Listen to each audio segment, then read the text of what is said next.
غربت کے باوجود اس نوجوان نے سچائی نہیں چھوڑی، اور پھر ایسا معجزہ ہوا کہ پورا گاؤں حیران رہ گیا۔ سمندر کے کنارے ایک چھوٹا سا گاؤں تھا۔ وہاں ایک غریب مگر نیک دل نوجوان رہتا تھا جس کا نام حمزہ تھا۔ حمزہ کے پاس دنیا کی زیادہ دولت نہیں تھی، مگر اس کے پاس ایک بہت بڑی دولت تھی: ایمان، سچائی اور والدین کی خدمت۔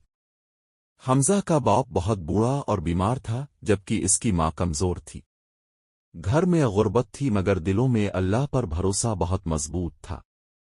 حمزہ روز صبح فجر کی نماز کے بعد اپنے والدین کے پاس بیٹھتا، ان کے ہاتھ چومتا اور کہتا: امی ابو، اب میرے لیے دعا کیا کرے، میں چاہتا ہوں اللہ مجھے رزق حلال عطا کرے۔ اس کی ماں مسکرا کر کہتی: بیٹا، جو اولاد اپنے والدین کی خدمت کرتی ہے، اللہ اس کے رزق کے دروازے خود کھول دیتا ہے۔ حمزہ روزگار کے لیے کبھی مزدوری کرتا، کبھی دریا کے کنارے بیٹھ کر لوگوں کی مدد کرتا۔ ایک دن وہ سمندر کے کنارے بیٹھا تھا۔ اس کے پاس چند سکے تھے جو اس نے بڑی محنت سے کمائے تھے۔ وہ سوچ رہا تھا کہ آج گھر کے لیے آٹا خریدے گا تاکہ امی ابو کو کھانا کھلا سکے۔ اسی دوران سمندر کی لہروں سے ایک بڑی مچھلی اچانک کنارے کے قریب آ گئی۔ مچھلی کے منہ میں کچھ چمک رہا تھا۔ حمزہ حیران ہو گیا۔ وہ آہستہ آہستہ مچھلی کے قریب گیا۔ مچھلی کے منہ میں سونے کا سکہ تھا۔ حمزہ نے دل میں سوچا، اگر میں یہ سکہ لے لوں تو میرے گھر کی کئی دن کی ضرورت پوری ہو جائے گی۔ مگر پھر اس کے دل میں ایک آواز آئی: کیا یہ حلال ہے؟ کیا یہ کسی کا کھویا ہوا مال تو نہیں؟ حمزہ نے تھوڑی دیر سوچا، پھر بولا: نہیں، میں ایسا مال نہیں لوں گا جس کے بارے میں مجھے یقین نہ ہو کہ یہ حلال ہے۔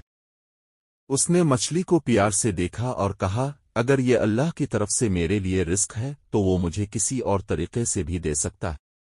حمزہ نے سکہ نہیں لیا اور واپس جانے لگا۔ اچانک ایک عجیب واقعہ ہوا۔ مچھلی نے اپنا منہ دوبارہ کھولا اور اس کے اندر سے ایک چھوٹا سا تھیلا باہر گر گیا۔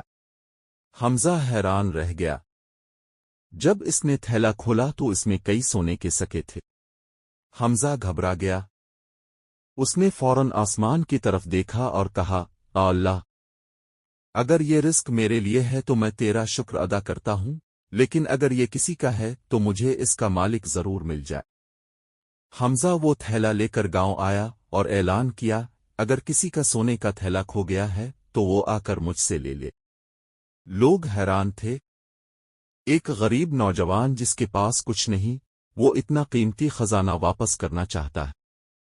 3 دن گزر گئے مگر کوئی شخص نہیں آیا۔ گاؤں کے بزرگوں نے حمزہ سے کہا: بیٹا، تم نے امانت داری کا حق ادا کر دیا، اب یہ مال تمہارا ہے۔ حمزہ نے خوشی سے اللہ کا شکر ادا کیا، مگر سب سے پہلے وہ بازار گیا اور اپنے والدین کے لیے کھانا اور دوا خریدی۔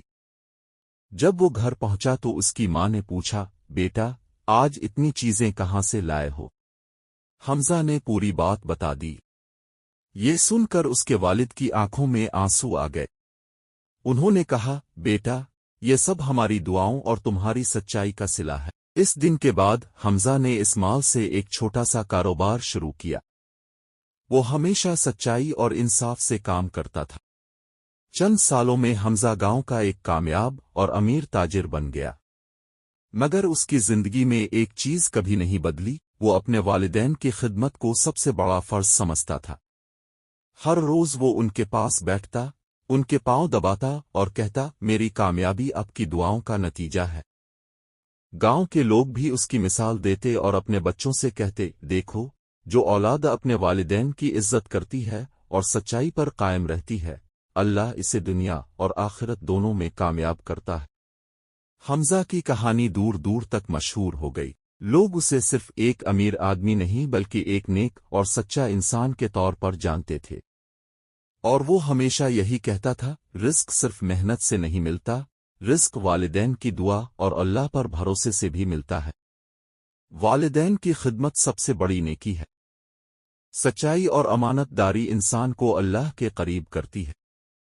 اللہ اپنے نیک بندوں کو کبھی تنہا نہیں چھوڑتا۔